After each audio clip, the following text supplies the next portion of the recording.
আসসালামু আলাইকুম, সবাই কেমন আছেন? আমি আলহামদুলিল্লাহ ভালো আছি। নিয়ে আসছি আপনাদের মাঝে মাংস রান্না। দিয়ে দিলাম মাংসটার মধ্যে প্রথমে হলুদ গুঁড়া, দিয়ে দিচ্ছি মরিচ গুঁড়া, এখন দিব হচ্ছে ধনিয়া গুঁড়া,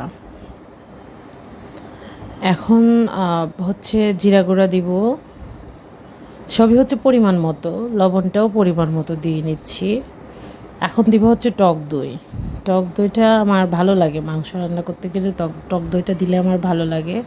অল্প পরিমাণ তেল দিয়ে আমি মাংসটাকে মাখিয়ে রেখে দেব, কিছুক্ষণ সময় রেখে দেব। মুরগিটা হচ্ছে লেয়ার, এটা ব্রয়লার না, লেয়ার মুরগি যেটাকে বলে আর কি। অল্প পরিমাণ পানি দিচ্ছি যেন কষানোর সময় আর কিছু না, মানে ওইভাবে পানি আলাদা না লাগে। দিয়ে দিচ্ছি পেঁয়াজ।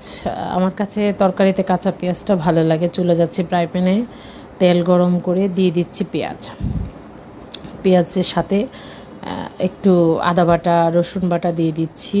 এটা যখন একটু ভাজা, একটু হালকা নেড়ে ছেড়ে দিয়ে দিব হচ্ছে আপনার তেজপাতা, লবঙ্গ, এলাচি, দারচিনি। এগুলো যখন একটু হালকা ভাজা ভাজা হয়ে আসবে তখন হচ্ছে মাংসটাকে ঢেলে নেব।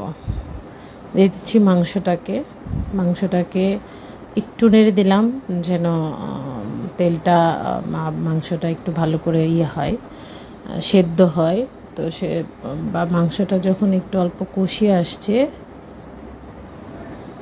ঝোল দিয়ে এই যে কষানো হয়ে গেছে, প্রায় রান্নাই শেষ।